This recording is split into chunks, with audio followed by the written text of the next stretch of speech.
Hey everyone, it's Kathy. And Paul here with Adulting. We're here to help you navigate the crazy world of adulting. Because let's be real, it's a wild ride. We'll be dropping tips, sharing stories, And maybe even spilling some embarrassing secrets along the way. so get comfortable, grab your favorite drink, get ready to laugh, learn, and level up your adulting game. This is Adulting. Don't forget to like, follow, and or subscribe, and share this podcast. Head over to adulting.com for more information and to submit questions for us about adulting. And maybe even pick up some of our new merchandise.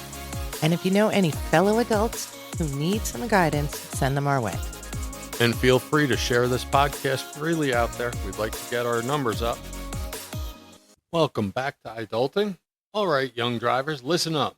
A quick pre-trip inspection can save you a lot of hassle, money, and even prevent accidents. Here are some good tips to get you in the habit. First, we're going to talk about what we call is the walk around. So the first thing you want to do is look at your tires. Make sure they're inflated properly. Don't just kick them. Like actually go out, look at them, see how they're sitting, see if they look low. Low tires can affect how your car handles and your fuel economy. Check, make sure the tires don't have any bulges, cuts, any nails or screws sticking out of them. Just a quick glance. And it's always a good idea to know what your tires look like with proper inflation. I know that takes a little bit more experience. You won't be able to tell the difference between like 32 pounds and 31 pounds. But if you're looking at your tire and it's at 20 PSI, you'll definitely see that. And know the location of your jack, your spare tire, and your lug wrench. Know how to change a tire. This is something that we did with every one of our children. We brought them out into the driveway and had them change a tire. We gave them instructions, walked them through it, but had them actually do it so that they were comfortable if they ever got a flat that they'd be able to change their tire to a spare tire. And then when they get a flat, they call us anyway. And like a dutiful super dad, I run out and go change a tire usually. That is correct. Even when they're stuck on an island. Check your lights, your headlights. You need to know if your low beams, which are your regular lights, and your high beams, which are the bright ones that you use when no one else is around and it's a dark area, that they're working. And high beams are not just extra lights. You shouldn't be driving with them on when there's a lot of traffic around. I see that very often today. Please don't drive with your high beams on when you're going against traffic. It blinds us. Taillights are a little bit tricky. You want to know that your brake lights and your blinkers are working, but this is a little bit difficult to do by yourself. What I do is I'll back up to something, and I don't do this every pre-trip inspection, but I'll back up to, say, another vehicle in a parking lot that's shiny, and I'll make sure my blinkers and brake lights are working using my rear view mirrors. You can also ask someone if you have other people that live with you or live around you and you're worried that a brake light is out or a turn signal is not working. You can just ask them, hey, could you just look and let me know this is working when I step on the brake or turn on my blinkers? And your hazards, old school hazards, you need to know how to turn them on and off.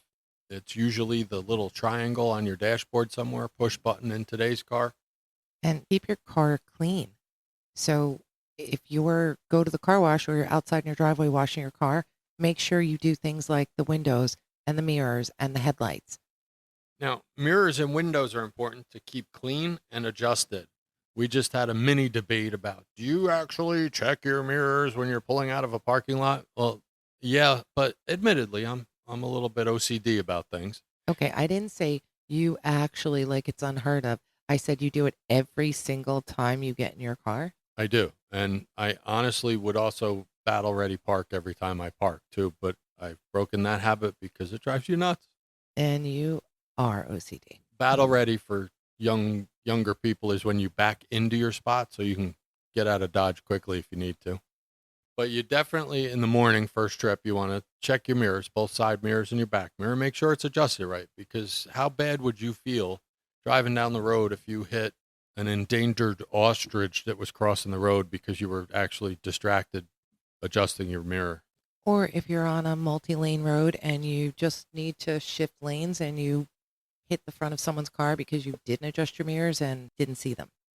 Fluid leaks. When you're approaching your car in a parking lot, in a public parking lot, and you're not in a secure space, we'll call it, or not as secure, then you're going to bypass most of this. You're going to get in your car and lock the doors immediately. Don't worry about the check. You'll do that down the road or something. You'll pull over. We're talking mostly pre-trip checks before you're going out first thing in the morning, and a very quick version of this when you walk up to your car in a parking lot or something. But you want to look as you approach your car, see if there's any puddles or anything that weren't there that you weren't expecting. Remember, air conditioning does leak water. It's not leaking, it's draining water. But you want to make sure there's no oil, there's no brake fluid, there's no puddles that you weren't expecting under the car. Oil's typically dark brown or like a deep, deep red color. Coolant is typically green, orange, pink. It's a lighter, some of it is gold. Those are the things that if they're leaking, you need to go get it fixed. And if you do see a leak, don't just ignore it.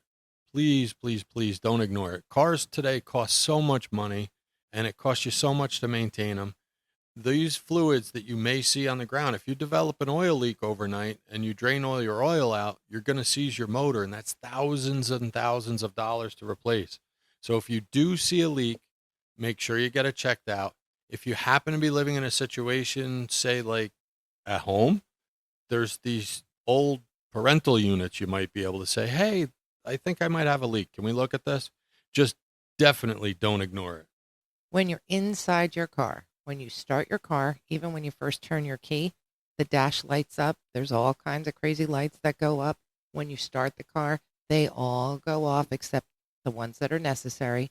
So if you see a warning light come on in your car, check it out. Google it. I used to drive a work car that was not a common car to me, and the warning lights were very different than anything I had ever driven. And probably more times than not, if a warning light came on, I was on the side of the road on my phone trying to Google it so that I could figure out what mechanic I was going to. And there's another resource that you guys may be able to use depending on your car. If you have the owner's manual for your particular car, it'll show all those lights in there. True story, I just broke down in my 2022 Nissan Rogue. All sorts of lights came on. It was like a Christmas tree, kind of fun and festive. I had to look up what a bunch of the lights meant, and I've seen all the lights before, but this was a text message saying basically your car will self-destruct with a countdown on it, and I had about 20 seconds to get into a parking lot before it stopped running. Make sure you have enough gas for your trip, not just to get where you're going, but to be able to get back to. In today's cars, you want to try to keep fuel above a quarter tank because the fuel pump is located in many gas tanks. Believe it or not, the gasoline helps keep the fuel pump cool. So you don't want to ride the E if you don't have to. Check the engine temperature gauge. So inside all cars, there is your fuel gauge, your speedometer, your odometer, and your temperature gauge. That temperature gauge should pretty much constantly be right in the center. Now on to the steering. It's a pretty important part of the car. I think we can all agree on that. How does it feel when you start driving don't check it when you're sitting in your driveway? Several reasons. One, it's bad for your tires. Two, your steering won't feel normal unless you're moving. So when you're moving slow, just when you get started out, does everything feel normal? Is it smooth? Is it pulling to one side? Is it making any noise? These can all be indications of problems that you might have missed in the rest of your pre-trip inspection. Since my son has been driving, my youngest, he has been driving my car. We'll say 6 months ago, he said to me, there's something wrong with the steering. It feels like I don't have any power steering. I kind of didn't understand what he was saying. And he just let it go and I let it go. And that was it. A couple weeks later, he called and said, I lost the steering again on the car. And I was like, I don't know what you're talking about. And what do you mean again? So he proceeded to tell me that he had that happen a lot and just didn't seem to think that it was a big deal because every time he turned the car off and back on, it would come back on and that was fine. So we had to take it to a mechanic who said it was a dealer issue. We took it to a dealer and I thought it was fine, became a $2,800 repair. Turns out Kia's steering assembly is an entire sealed package, and there were no replaceable parts. I I'm a very educated car guy. Not really, not anything near what my father is. But I went out with him to check the power steering fluid, and we couldn't find any. I even looked next to where the blinker fluid was, but couldn't find that either. So it was an expensive learning curve on that one. FYI, there is no such thing as blinker fluid. Next up is brakes. We can also tell a Kia story about the brakes, actually, in the squeak. So test your brakes when you first start driving slowly. Make sure that the pedal feels normal and it's not spongy and it doesn't go to the floor. Years ago, I was turning my own wrench on my 1972 Chevy Impala. I thought I was a stud in auto shop. Bled the brakes. You, you have to tighten the bleeder valve when you're done with that. You want to know what happens if you don't? Your brakes go to the floor, and then you hit a fence. It was a wild ride. But seriously, if your brakes feel spongy or make noise, they do have a thing called an indicator. So when your brake pads are getting low, they make a squealy noise. That's the best time to get your brakes fixed because that way you're not paying for pads and rotors. Maybe. If you wait longer, you're usually paying for both. Then on to your wipers and washer fluid. You want to make sure you can keep your window clean. Test your windshield wipers. Spray some washer fluid. Make sure everything's working properly. Also, keep your washer fluid topped off. There's no such thing as blinker fluid again. I know I was joking. You want to know that your horn is working? Give it a quick honk, unless it's very early in the morning and there's other people sleeping in the house, just to make sure. And again, once you've done this a couple times on your car, it becomes second nature, and you don't need to check all these things every time. I often leave very early. I don't honk my horn because then the dogs would bark and the other humans would be bothered. You probably wouldn't miss it if your horn didn't work because I don't think you ever really beep your horn. I, on the other hand, seem to get cut off a lot and I use my horn plus some other gestures often. Well, and there have been times where I need my horn. Anyone who's been driving a while will think I'm an idiot. Sometimes I freeze wondering where my horn is because I use it that frequently. It's in the Nissan. It's right in the center of the steering wheel where they're pretty universally located. It's just not what I'm used to doing. You know what? If you're on a side street, someone's walking, you literally can give a beep beep. One, it checks your horn, and two, give a little wave. It's like a nice good morning for someone else. Consistency is key.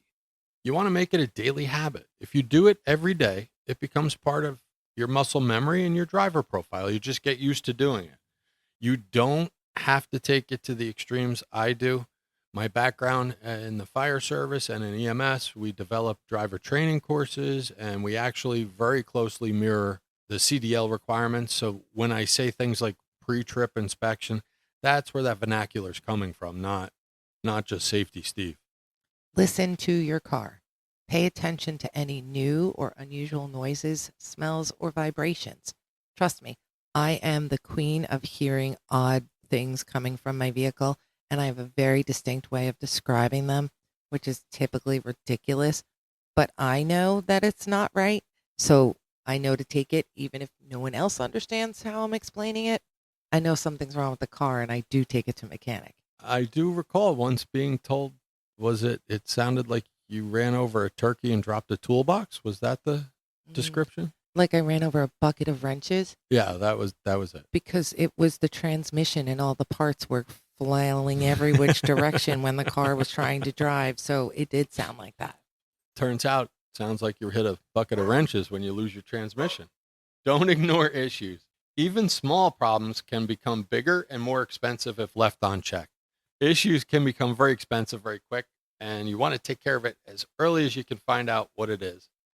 I am very good about getting my cars serviced regularly, and what that means, I wash it during the spring, summer, and fall months on my own every couple of weeks. In the winter, I'll get to the car wash to make sure I get the undercarriage done, but I'm also very good about my fluid changes. Not so good about keeping the inside of my car clean, although it is usually pretty clean. Okay, so the next one says read your owner's manual. If you're like Paul, you will have read your owner's manual.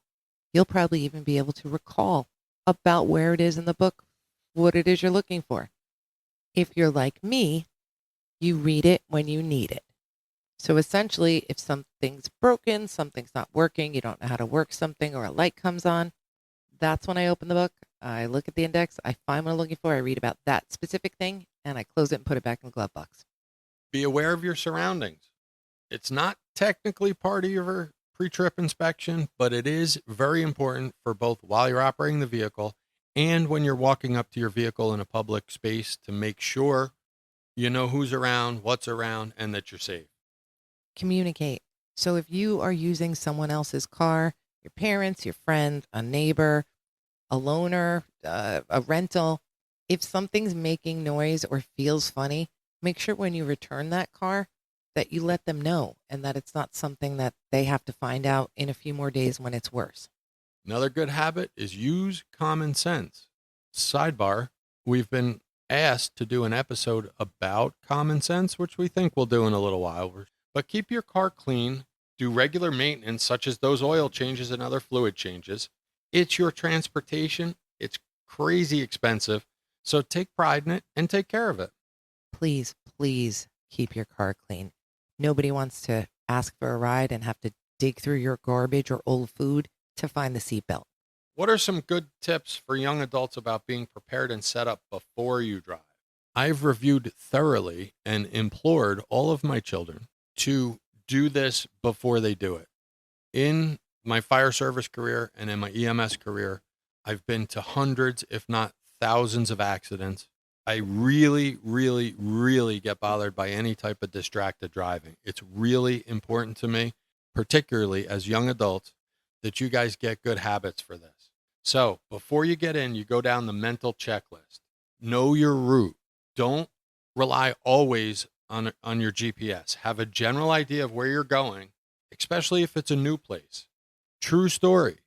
We had an AT&T outage not long ago, and young employees were calling work from local gas stations along their route to either get directions or tell us they couldn't get to work because their GPS wasn't working. That's really poor form. Check the weather. Make sure that it's not, raining, snowy, foggy, uncomfortable for you to drive in. You guys are young. You don't have that much experience driving in, weather conditions, and allow extra time. If it's pouring rain, people are going to slow down. You can't get around them. It's not safe. If it's snowing, it may take you longer to get to where you're going. Even fog slows people down. If you can't see 2 or 3 car lengths in front of you, you really can't go that fast. And not only that, all the people reporting the fog on Waze slows you down too when you have to, yeah, still there, still there. Enough fuel. Make sure you have enough fuel to get where you're going. I like to keep double the fuel I need, but I know I'm over the top with that.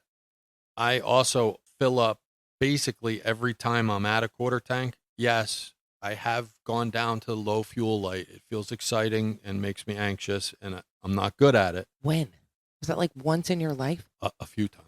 I don't think so. Mostly when you're in the car just to prove I can. Yeah, because I think you can't handle that. I personally, until I met Paul, rode the E most of my young adulthood because I didn't have money for gas. I had to get where I was going and hope that I could get back. I was taught by my father never to do that because if the zombie apocalypse spontaneously breaks out, I'm going to need fuel to escape. Make sure you have your essentials on board. Think about what you might need for this trip in advance. And my big one here is sunglasses. I commute a long way each day to work. And every day it astounds me the number of people that don't have sunglasses that I saw yesterday without those sunglasses. It's like they're surprised by the sun coming out. Make sure your phone charger is in the car. And if you're going to charge your phone, plug it in before you leave the driveway. Make sure you have water, snacks, or as I like to call them, car charcuteries, and any necessary documents like your license, registration, and a valid insurance card. And if you have any known car issues, something that you kind of knew, sounded odd the last time you were driving, are you still comfortable driving your car with that noise? Does it need to go to a shop? Is it something that needs immediate attention or something that you can, put off until you get home or have an opportunity to have a day off to take it to a shop? Now, inside the car, you want to set yourself up for success. You don't have to do this every time if you're the only person using your car, but you want to quickly check it. Is your seat adjusted to the right spot? Can you reach the pedals? What happens sometimes, my car gets borrowed, and depending on the height of whichever child has borrowed it, I may have to move forward or back. All of my children seem to like to lower my seat for some reason, so I have to bring it back up. Adjust your mirrors if they've been adjusted. Make sure your seatbelt is on before you drive, and make sure the seatbelt placement is draped over your body like it's supposed to be. Your lap belt is supposed to be over your pelvis, not your belly. This is a public safety announcement brought to you by the PHTLS class I just recently took. Put away distractions. Put your phone away. Seriously, put it in your bag, the glove compartment, put it in the back seat, put it in a driving mode that makes it quiet so that you don't have notifications constantly. Don't pick it up to check it. If you're using it for a GPS, I understand that you're using it. Put it in your phone holder and look at it and follow the directions. They have voice mode. You can hear when the next turn is coming. I, over and over on a daily basis, see people distracted, swerving lanes, slamming on their brakes, hitting other cars. And 2 seconds before that, they were watching a video or replying to a text or answering a phone by picking up their phone. It's just not safe and it's not necessary. Another thing I remind my children is to make sure if they're using music to set it before they go. Even just the act of looking down at that phone, and that phone should be either in a cup holder based cell phone holder or a cell phone holder, because I've seen people physically bent over their consoles getting their phone off the passenger side floor while doing highway speeds out on Route 80. So make sure that it's in a holder and your music is set. I would prefer, honestly, to go back to the days of the Garmin GPS where it was its own GPS and we could put the phones in the trunk. I know that's not realistic, and I know that we use them for so much more. Please be safe with them. Set your GPS. So if you're going somewhere that you haven't been before and you're going to follow your GPS, put the address in before you leave, before you head in the direction that you're going. Set it. There's no point, there's no reason to be driving along distracted by trying to put an address into your GPS. Make sure you check your blind spots, both when you're first backing out of somewhere and when you're changing lanes on the highway. Physically turn around and look. I know today's cars have the cool 360 view cameras and the rear view cameras. Don't rely on them. It could be somebody's life. It could be a pet's life. Take the time to check your blind spots before you move your car. And when you're out on the highway, turn your head. Don't assume that the little light in your mirror that's telling you somebody's in your blind spot is working. Physically check that. Know your car's controls. So, of course, it's your car. You should know where these things are, at least within a few weeks of driving. You've learned your car and you've learned where everything is. But if you're in someone else's car or a rental car, you have to know where emergency things are, like wipers and headlights and hazard lights. That even the defroster in the winter, just learn and make yourself familiar with where all the controls are for the car that you're currently driving. It's really important that you're focused and alert on driving. We downplay it like it's no big deal, but the reality is it's a several thousand-pound piece of machinery that can cause a lot of damage to property or people, so you have to be mentally prepared to drive. And if you're too tired, stressed, or distracted, don't drive at that time. Take a break. Be patient. It's thousands of pounds that you are controlling at speeds that are usually ridiculously fast. There are going to be detours, traffic, accidents. There's going to be so many things that cause your trip to slow down. Don't let frustration lead to aggressive driving. And if someone cuts you off, so what? As long as they didn't damage your car, cause an accident, let them go. No big deal. It's not worth your life, and it's not worth what some of these people out there have been doing as far as road rage goes. Make sure you drive defensively. I would recommend that everyone take a defensive driving course. And basically, the main idea of defensive driving is always assume other drivers are going to make mistakes and be ready to react and adapt to them. Leave increased following distance. Yeah, I know that's hard where we live. I'm pretty good about counting my following distance, and every time I leave proper following distance, and Kathy will tell you the same thing, somebody just cuts in. Any accident that happens is going to be an inconvenience. Someone could get hurt. It's going to cost you money. Your car insurance is going to go up. It's not worth anything other than defensive driving, even slowing down a little bit to get where you're going. And a lot of insurance companies give you a discount on your insurance if you have passed a defensive driving course. All of this put together, it's more than just safety. If you follow the pre-trip inspection, you will reduce your stress because you'll know your car's in good shape. You'll be ready to go. You won't be anxious about where's my turn because you've mentally rehearsed your route. It saves time. Knowing your route and having the essentials avoids you having to stop at Quick Check. It also could save you money because you go into Quick Check for one thing, you buy 10 other things. It prevents accidents. Many accidents are caused by distracted driving. It definitely prevents accidents. And like I said, it saves you money in those unnecessary Quick Check stops, but also proper maintenance saves you from those bigger repairs. So, developing these habits early on will make you a safer, more responsible, and more confident driver. It might seem like a lot at first, but it quickly becomes second nature. Thanks for listening. We'll talk to you again soon. Be safe. Just remember, you've got this, adults. Keep your head up, your spirits high, and keep adulting with us. Go forth and conquer the world, or at least your to-do list. And don't forget to like, follow, and or subscribe. Tell your friends, share the podcast, and head over to adulting.com for more information and to connect with us. See you on the next episode. Be safe.